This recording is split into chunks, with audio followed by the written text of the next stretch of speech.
त्रयी, वार्ता, दंड नीति, ये इन चारों का प्रयोजन क्या है सो समझा रहे हैं।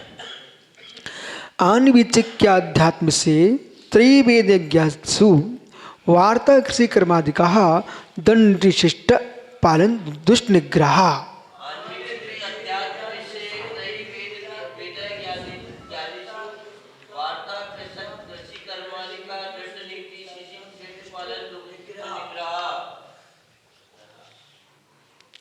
तो यहाँ आन्वीच की अध्यात्म से, आन्वीच की जो विद्या है वो अध्यात्म में दर्शन शास्त्र अध्यात्म तत्व का व्याख्यान करती है।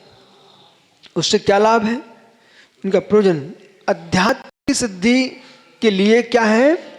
आन्वीच की वो त्रयी, तो त्रयी का उद्देश्य क्या है?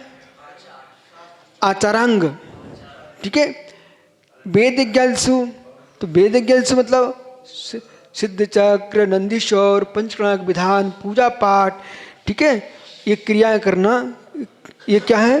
पूजन, हवन, भगवान की भक्ति, ये सब क्रिया किस में आएंगी? त्रयी में। इससे अशुभ से बचना इसका उद्देश्य है। वार्ता, तो कृषि कर्माधिकम, यदि भाई जीविका का भी साधन चाहिए तो भगवान ऋषभ देव ने असी मसी कृषि वाणी, सुन भाई, असी मसी कृषि विद्या वाणी शिल्प, ये षट कर्म सिखाए। क्यों? आजीविका के लिए। आजीविका का साधन नहीं हुआ तो व्यक्ति धर्म अर्थ काम मोक्ष चारों पुरुषार्थों से हीन हो जाएगा। इसलिए उसको सम्यक रूप से आजीविका का साधन करना चाहिए, जिसमें हिंसा ना हो, जिसमें अनाचार ना हो, ऐसा कार्य करना, और शुद्ध भोजन करना, मांसाहार नहीं करना, श्राप अंडा आदि का प्रयोग नहीं करना, ऐसी आजीविका करना चाहिए जीवन जीने के लिए।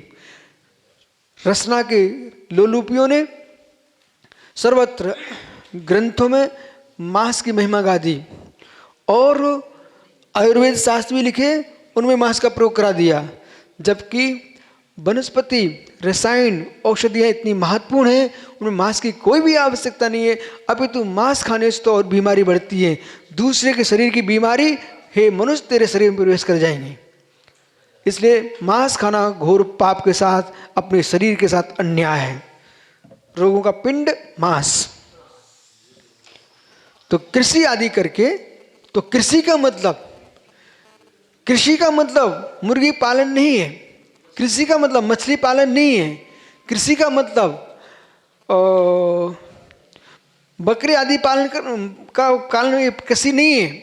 कृषि यानी खेती, ठीक है। सूअर पालन कृषि नहीं है, ये कोई खेती नहीं है कि खेतों में उगते हो। मधुमक्खियां कृषि नहीं है, मछली पालन कृषि नहीं है। कृषि का मतलब है जिसमें खेत में बो करके, जोत करके, बखर के जो अनाज उत्पन्न किया, तो वो कृषि कर्म है। पशु पक्षियों को पालन करना ये कोई कृषि कर्म नहीं है, ये हत्या कर्म है। इसलिए हत्या कर्म पालन नहीं है, वो मारण है। तुम नाम ले रहे हो, जल मुर्गी पालन नाम ले रहे हो, मछली पालन उठा कर खाने वाले हो, खिलाने वाले हो, पालन के साथ मारण है।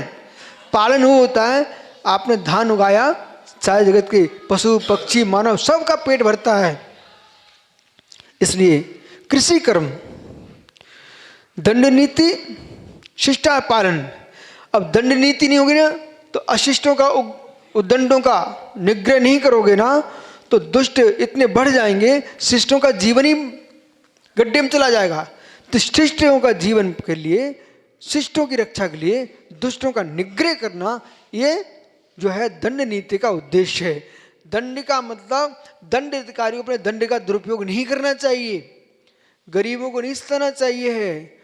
तुम सम्राट हो, नेता हो, चाहे पार्षद से लेकर सरपंच हो, विधायक, सांसद, पंच, प्रधानमंत्री, मुख्यमंत्री, राष्ट्रपति, शासक, प्रशासक, कोई भी हो, दंड नीति का प्रयोग उदंडता नहीं है। दंड शिष्टाचार का पालन, दुष्टों का निग्रह है, शिष्टों की रक्षा के लिए है, न कि शिष्टों को सताना ही दंड है। ये बोध होना चाहिए। से आगे विचार करेंगे।